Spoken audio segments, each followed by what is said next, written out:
Tout le monde, j'espère que vous allez bien. Alors déjà merci pour vos retours, parce que hier donc j'ai mis la première vidéo présentant un petit peu le projet que je vais mettre en place là ces prochaines semaines. Et vous étiez un grand nombre à réagir et notamment à me poser des questions en privé, sur, ce que j'ai mis en place, sur, comment je cultive et cetera. Et ben, je trouve ça intéressant, avant de vous revoir ou rencontrer de nouvelles personnes, lors des conférences débats que je vais mettre en place. Je trouve ça très intéressant de commencer à donner, pourquoi pas des idées, en tout cas montrer ce que j'ai fait concrètement aux gens, parce que le partage c'est ça, il faut savoir déjà donner, sans forcément attendre de retour. Et si ça peut à la fois donner des vocations à certaines personnes, et ben voilà, je fais ma part, je contribue un petit peu à ce qui se passe. Donc ceux qui me connaissent, vous savez ce qui s'est passé dans ma vie. Hem, j'ai tout quitté, enfin j'ai quitté la ville, suite au Covid, parce que, bah, les différentes restrictions, confinement, couvre-feu qu'on pouvait avoir ne m'allaient plus et j'ai préféré du coup partir à la campagne où c'est plus cool. Là concrètement, moi j'habite dans un petit village maintenant dans le Morvan. Si on voulait me confiner, ça devient compliqué. Il y a des forêts partout autour de moi. Il y a très peu d'habitants, donc voilà, pas de contrôle, et cetera. Et voilà, c'était une question de liberté avant toute chose. Maintenant, bah, ceux qui me connaissent aussi, ils savent que je suis une grosse bouffe. C'est-à-dire, j'aime bien la bonne nourriture, j'aime bien les choses saines, les choses naturelles. Donc plutôt que d'acheter, chez des très bonnes personnes d'ailleurs qui cultivaient des très bonnes choses, je préfère aussi faire moi-même les choses et il y a surtout l'amour de la terre et le plaisir de cultiver qui est là. Donc dans un premier temps, je pense que l'état d'esprit, il est super important. C'est-à-dire, si vous lancez en plus ou moins tendre à l'autonomie, on n'est jamais complètement autonome, mais dans le concept, essayer de tendre à l'autonomie, eh ben, il faut déjà avoir cet amour de la nature et de la terre, sinon ça sert à rien du tout. Rester en ville et aller, dans les grandes surfaces faire vos courses. Mais par contre, si jamais il y a un amour de la terre, si jamais pour vous il y a quelque chose de profond, en vous qui vous dit: «Je veux faire quelque chose, je veux manger ultra sainement, je veux voir mes plantes cultivées» avec des fois des réussites et puis des fois des échecs aussi, hein. Moi, de mon côté, ça fait, je cultive depuis tout petit, en fait, à plus ou moins grande échelle, avec plus ou moins de réussite aussi, selon les périodes. Je me suis adapté là où j'habitais, mais j'ai toujours essayé de faire pousser des trucs. Alors, ce que j'ai mis en place, que ça fait donc, même pas un an que je suis là. Ce que j'ai mis en place ici, je rigole parce qu'il y a mon chat qui est en train de courir après les poules.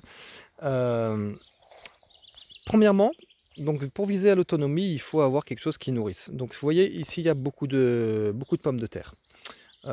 Donc j'ai mis un paquet de patates. La patate, ça pousse tout seul, en plus ça pousse quasiment dans tous les sols et ça nécessite pas vraiment d'eau. Donc là au moins je suis sur quelque chose de fiable, de sûr, pour avoir du rendement. Là, j'ai mélangé, donc le but de la permaculture, c'est un état d'esprit, c'est-à-dire faire avec la nature et pas contre la nature. C'est-à-dire pas, bah, tout le temps, détruire ce qu'il y a, faire de l'agriculture intensive, c'est le contraire. On peut aussi appeler ça un jardin potager. En fait, le permaculture, c'est un mot nouveau, mais qui correspond à un état d'esprit. On associe souvent la permaculture avec les buts, la culture en but et c'est pas du tout, une obligation. La culture en but, ça peut être très bien. Bon, vous voyez que j'ai pas opté pour, parce que concrètement, j'ai envie de laisser faire les choses au maximum avec un minimum de travail. Je suis «un fainéant» entre guillemets, dans le sens où ce qui m'intéresse, c'est que ça pousse, le plus naturellement possible et sans trop d'entretien. Donc là, comme je vous le disais, ici, donc beaucoup de pommes de terre sur toutes les différentes planches, il y a pas mal de patates.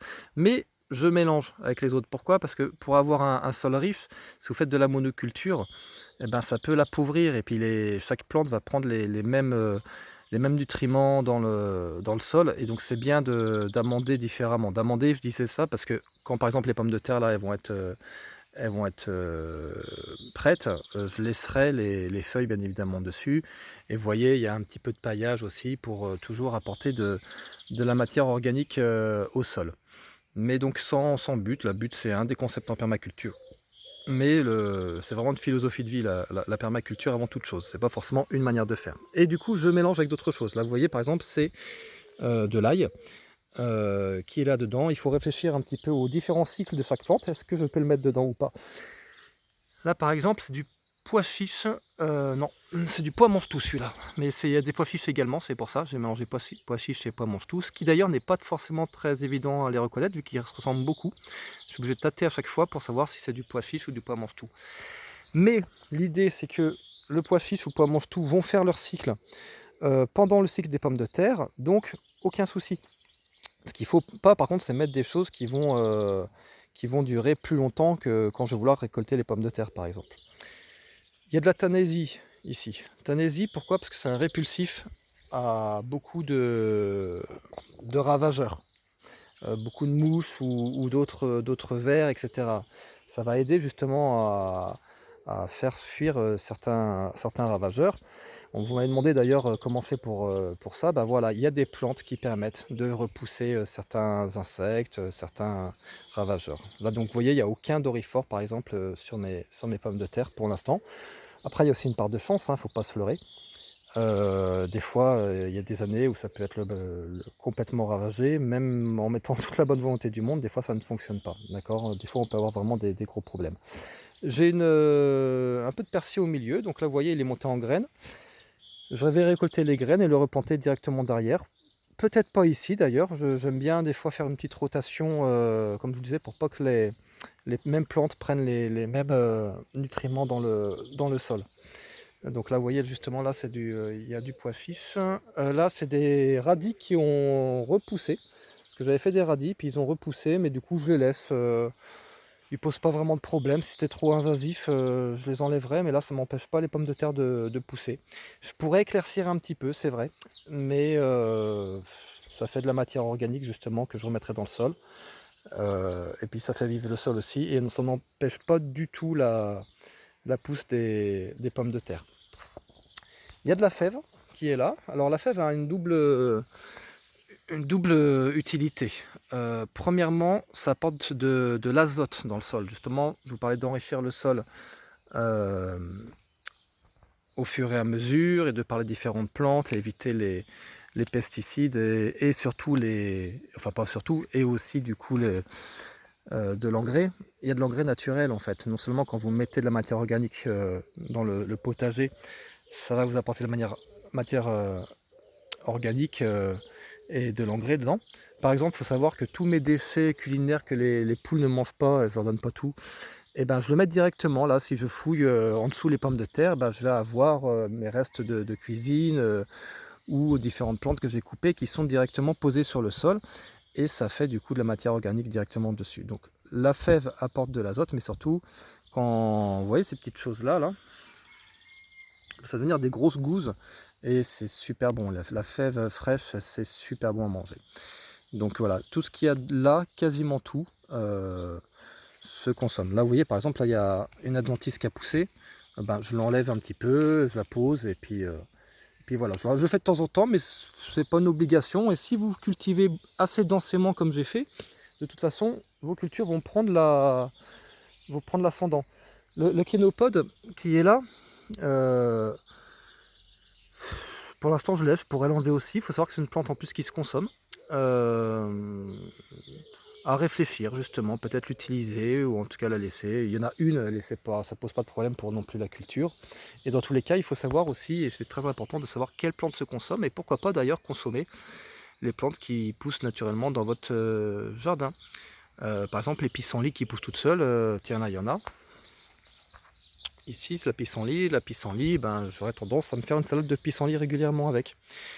Donc là, les pois ont un peu étouffé les pommes de terre, parce qu'il y a de la pomme de terre en dessous. Donc là, oui, j'ai mis trop de pois, concrètement.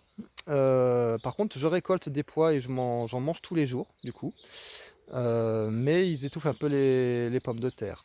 Ce qui va donc faire diminuer mon rendement en pommes de terre. Mais bon, c'est pas grave, je laisse. Là, vous voyez, du coup, de temps en temps, je mets un petit peu de paillage. Quand il y a un trou, je mets un petit peu de paillage pour toujours enrichir et protéger mon sol. Enrichir, donc ça vous avez compris, protéger du soleil. Pourquoi? Parce qu'il n'y a rien de pire pour un sol que d'être directement mis au soleil. C'est ce qui se passe dans l'agriculture intensive. Tant qu'il n'y a pas de forte chaleur, ça pose pas trop de problèmes, mais dès que ça tape comme en ce moment, et ben, ça tue le sol, ça devient du sable, de la poussière. Et là, du coup, ben, pour la biodiversité, c'est foutu, il n'y a plus rien qui vit dedans, et votre sol devient de plus en plus stérile. Donc c'est très important de protéger votre sol. Pareil, c'est pas une obligation non plus, il y a des gens qui vont faire autrement. Moi, je trouve que de le protéger, ça apporte quand même pas mal de choses. Là où j'ai pas de pommes de terre, bah, j'ai cultivé d'autres choses. Là, vous voyez, il y a sur le côté, sur le bord, il y a de l'ail encore. Là, il y a quelques plants de tomates par-ci par-là. Alors, vous voyez, j'ai pas une grosse surface. Et là, du coup, là où il y a le poulailler, en fait, il y a les arbres fruitiers qui sont dessus. Donc, au final, là, ici, à cet endroit-là, j'ai très peu de soleil. Donc, pour cultiver, c'est pas génial. C'est pour ça que j'ai mis le poulailler ici. Et j'ai mis la zone de culture au seul endroit où je pouvais. Et c'est d'ailleurs pour ça que je cherche que je vais déménager, je vais trouver une autre maison avec beaucoup plus de terrain, parce que là aujourd'hui je me nourris uniquement ou quasiment uniquement de ce que je produis, mais c'est sur cette période-là, et j'aurai pas assez pour stocker et puis éventuellement faire nourrir aussi plusieurs personnes. Donc j'aimerais bien partir aujourd'hui sur il faut au moins 3000 m². Là j'ai une maison avec 700 m² de terrain, il n'y a que cette partie-là du coup qui est exploitable. Donc avec 3000 m², je pense qu'on peut commencer à faire des choses bien je pense pour une famille. Vous avez suffisamment de terrain pour cultiver par exemple. Donc je vous disais tomates, là à côté c'est de la poirée, épinards, etc. que j'ai mis à côté aussi. Et le but voilà, c'est que chacun ne bouffe pas l'autre, même si, enfin bouffe pas, ne gêne pas l'autre, même si là du coup vous voyez c'est quand même assez serré, assez dense. Là vous avez du brocoli qui est là en bonne santé. Vous avez quelques haricots qui sont ici au milieu, et pareil, normalement si tout va bien, le haricot aura fini son cycle, même s'ils ont eu un peu de mal à démarrer. Les haricots auront terminé leur cycle avant que je récolte les brocolis bien évidemment. Quelques pois qui se baladent. Là j'ai fait une bande de carottes, malheureusement la carotte on est plus ou moins obligé de la faire en bande. C'est très difficile de manger autre chose parce que ça demande quand même de la lumière, et puis elles peuvent vite se faire étouffer. Donc voilà, j'ai mis de la carotte, une bande de carottes ici. Il y en a une autre là de l'année dernière, enfin, de la saison dernière, parce que ça fait pas encore un an que je suis là, mais j'avais déjà la maison avant, et j'avais fait 2-3 tests en arrivant. Là, il y a un petit peu de... Mince, c'est quoi le nom? Enfin, vous allez trouver ceux qui connaissent. Voilà, la betterave. Il y a un petit peu de betterave. C'est des tests aussi, hein. La betterave, j'en consomme pas forcément des masses. Donc il y en a quelques-unes, je vais voir aussi comment que ça pousse. Ce qui est intéressant justement quand vous faites plusieurs variétés, c'est faire vos propres tests, voir ce qui fonctionne pas. Par exemple là ici, je vais aussi mis des haricots, là il y en a un seul qui pousse d'ailleurs, ou deux. Mais je les ai mis trop tôt, parce que l'haricot c'est un peu plus sensible que les pois. Les pois on peut les planter beaucoup plus tôt que les haricots. Et du coup bah forcément j'ai quasiment pas eu de réussite en haricot, parce que je les ai plantés au mois de mi-mars. Et j'aurais pas dû. Il aurait fallu que je les plante un peu plus tard. Donc c'est important de faire ces expériences par rapport à ça. Bah, on apprend des choses, des fois on a des réussites, des fois on a des échecs, en fonction aussi du temps qu'il fait, parce que le climat change un peu tous les ans. Là vous voyez, il y a une tomate en plein milieu.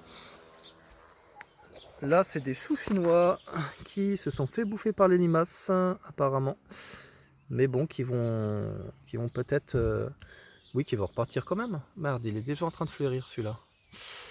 Ah. Bon bah on verra bien ce que ça donne. Là il y a de l'échalote, avec un pied de tomate au milieu, normalement qui ne devrait pas trop poser de problème à l'oignon et aux échalotes qui sont devant.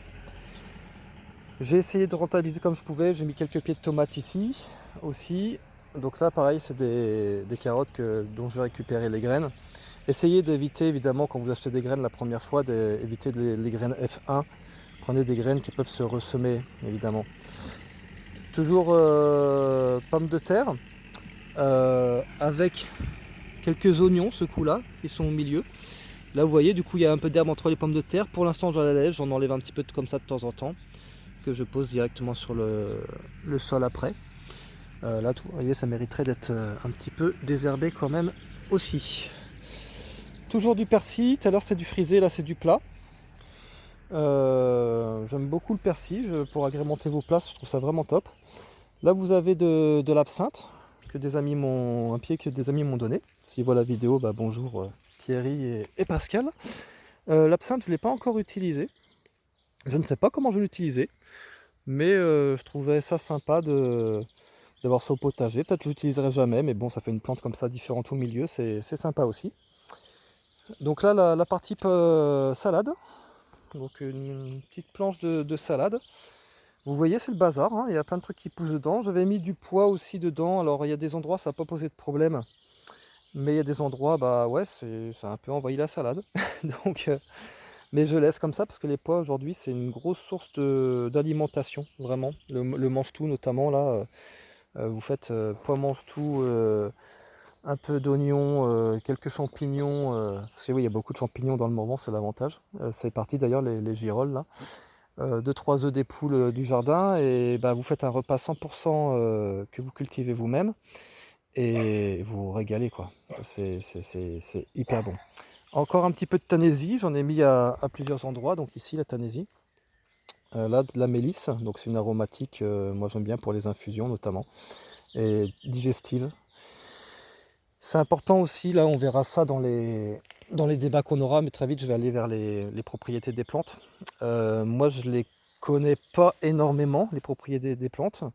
Je m'y intéresse au fur et à mesure, mais c'est tellement riche, il faut savoir que selon comment elles sont récoltées, selon comment elles sont transformées, vous aurez des propriétés différentes. Donc c'est vraiment hyper riche et complexe. Mais en tout cas, la mélisse comme ça, en tisane, digestif. Donc ça fait du bien au ventre, quoi, tout simplement. Je viens encore là. Là, il y avait de la marguerite qui a poussé toute seule, un gros pied de marguerite. Je l'ai trouvé très beau, je l'ai laissé. J'ai décidé de ne pas l'enlever. Et en plus, il faut savoir que les marguerites, ça se mange aussi.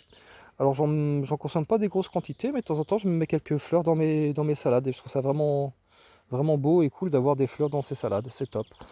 Un petit peu d'origan aussi ici. Donc voilà, les aromatiques à fond. Et tout ça mélangé, et ça fait sa petite vie. Alors évidemment, des fois, il y en a qui sont un petit peu envahis. Si vous voulez les favoriser, bah, vous avez juste à enlever un petit peu autour. Quand vous plantez, pensez aussi du coup justement à peu près à la place que ça va prendre, anticiper. Parce que là, vous voyez, c'est très dense, mais ça se gêne pas tout à fait. Ça se gêne pas vraiment. C'est limite, mais ça ne gêne pas vraiment. Mais si jamais vous serrez trop certaines plantes, elles ne pourront pas du tout se développer. Donc pensez à ça. Il y a quelques pieds de tomates qui sont là aussi. Après, on n'est pas dans une région à tomates, évidemment, mais bon, c'est des essais, on verra bien ce que ça a donné.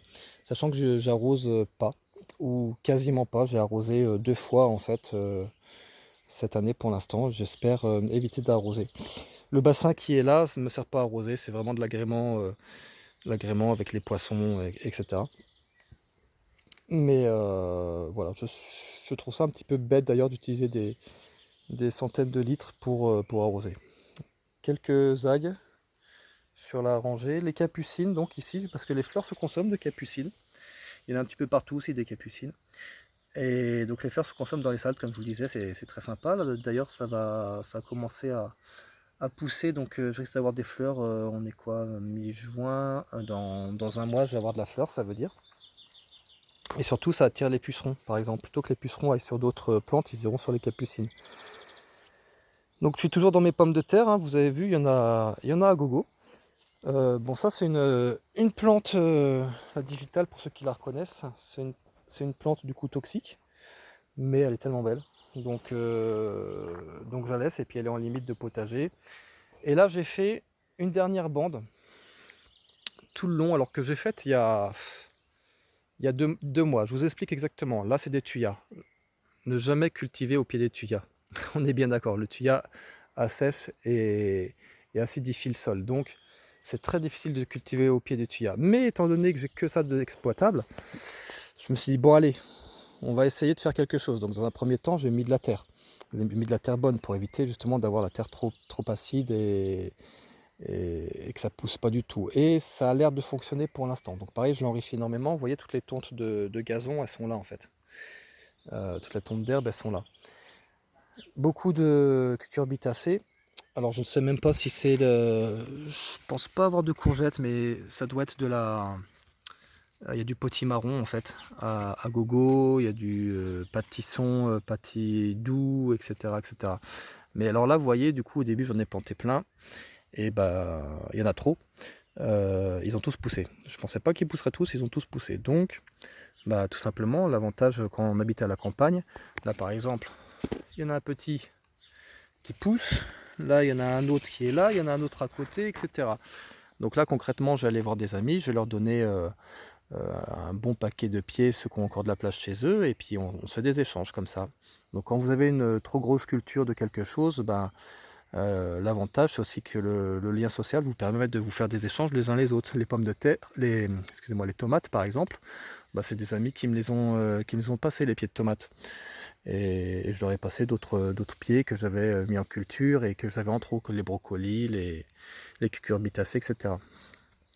Donc là, il y a un thym qui est là, il faudra que je dégage un petit peu d'ailleurs, parce que le thym aime le soleil et il ne faut pas du tout qu'il soit recouvert. Comme ici, j'ai coupé par exemple la feuille ici. Pourquoi? Parce que j'ai un romarin derrière, un tout petit romarin, que je voudrais qu'il grandisse. Donc là, il n'est pas si mal que ça, mais voilà, il faudrait également que je coupe cette feuille-là pour qu'il ait pleinement le soleil. Il y a des poireaux en plein milieu, donc vous voyez, c'est très riche, très dense. J'ai pas mal de poireaux. Il y a même des fraisiers en bordure ici, donc pensez toujours quand vous plantez quelque chose aux étages. Vous voyez, les brocolis ils sont derrière parce qu'ils sont assez grands. Et là, donc l'erreur que j'ai fait, enfin c'est pas l'erreur, mais ce qu'il faut que je change ici, c'est vraiment tous les cucurbitacées qui poussent, les désépaissir. En garder que quelques-uns parce que ça devient très grand, ça prend beaucoup de place avec des feuilles énormes. Et du coup, ben voilà, je vais donner pour la plupart. Il faut vraiment penser quand vous plantez quelque chose ben, aux étages. Ne mettez pas des choses qui demandent du soleil, comme les fraises ici, sous des plantes qui sont plus grandes. C'est pour ça que là également j'ai coupé la feuille pour que le fraisier il puisse faire de belles fraises. Quelques groseilliers à macro, donc des brocolis qui ont bien pris malgré le sol qui n'était pas du tout approprié, mais en mettant donc du terreau, de la terre de potager et puis de différents paillages. Ça fonctionne apparemment, même si c'est pas le plus recommandé. Un peu de sauge aussi, j'en ai ailleurs aussi de la sauge, hein, mais je voulais avoir un pied ici, donc il y a un petit peu de sauge aussi, donc ça je vous conseille, ça pousse tout seul, c'est comme la mélisse. Un autre pied de thym, là, le thym pareil pour les assaisonnements ou pour les tisanes, c'est le top. J'adore les framboises, donc j'ai commencé à mettre de la framboise, même si ça galère un petit peu, il y en a un petit peu partout. Donc voilà, les fraisiers au bord, vraiment en première ligne pour qu'ils aient le maximum de soleil. Et donc là vous voyez, quand il y a 2-3 adventices, hop, et je repose au sol pour apporter de la matière organique. Capucine toujours. Capucine toujours. Donc aussi là vous voyez les poireaux, toujours les pâtissons, potimarron, etc. Un petit peu d'origan encore, de la poirée aussi. J'essaye là, du coup c'est vraiment des tests. D'ailleurs n'hésitez pas à faire vos tests. Si vous plantez, c'est pas grave. C'est des expériences et c'est tellement agréable de travailler le sol, etc. Et quand vous avez 2-3 réussites, eh ben, on est content. C'est des très belles choses même à faire avec les enfants, etc. Donc n'hésitez pas à essayer, même sur des petites surfaces. Donc là, vous voyez, j'ai un endroit où il n'y a rien. Et très important, protégez votre sol dans la mesure du possible. Ne laissez pas votre sol directement au soleil parce que bah, du coup, oui, il va sécher et ça va tuer votre sol. Donc vraiment protégez votre sol, c'est super important. Toujours un petit peu de framboise. Bon, les cucurbitacées, les capucines. On retombera sur les mêmes là du coup, c'est sur le brocoli, poireaux. Bientôt les framboises, bientôt. Voilà, donc il y a cette framboise, il y a aussi du cassis évidemment. Toujours même chose, donc capucine, cucurbitacées, poireaux. Bientôt les framboises. On va les laisser mûrir un petit peu. Là c'est un délire, c'est du kiwi. Kiwi, donc c'est du kiwi sibérien en fait. Parce que ben, le Morvan c'est un peu la Sibérie, hein, donc je vais pas leur mettre, on va pas mettre des goyaves tout de suite, hein. On va attendre un petit peu quand même que le réchauffement climatique fasse son œuvre, ou plutôt éviter qu'il y ait le réchauffement climatique. Donc plutôt prendre des plantes adaptées évidemment au lieu. Donc le kiwi, c'est le kiwi sibérien qui supporte très bien le gel. Là du coup pareil, un beau pied de tomate, c'est le plus beau celui-là. Et donc vous voyez, on va commencer à avoir des belles fleurs. Et donc dans quelques temps, les tomates qui vont arriver. Si on n'a pas trop d'intempéries, ça peut arriver aussi, hein. La grêle ou autre qui fracasse tout. Ça fait partie du jeu. Donc toujours quelques fraisiers en amont. D'ailleurs, est-ce qu'il n'y a pas une petite fraise? Si, ça c'est bon. Bonjour petit chat. Voilà, l'avantage c'est de temps en temps, donc vous voyez sur, je fais pas des planches de fraises forcément, elles sont mélangées. C'est du fraisier montant. Mais de temps en temps, voilà, vous vous baladez, vous chopez une fraise. Comme là, je sais pas si vous voyez, le cerisier est rempli de cerises. S'il fait son cycle, dans quelques temps il n'y en aura plus. Avant il n'y en avait pas. Mais là, je kiffe les cerises. Et là, je ramasse quelques fraises. Donc voilà, quelques... Alors pas conseils, parce que j'ai pas prétention à détenir la science infuse. Mais voilà en tout cas mon expérience. N'hésitez pas d'ailleurs dans vos commentaires à apporter la vôtre.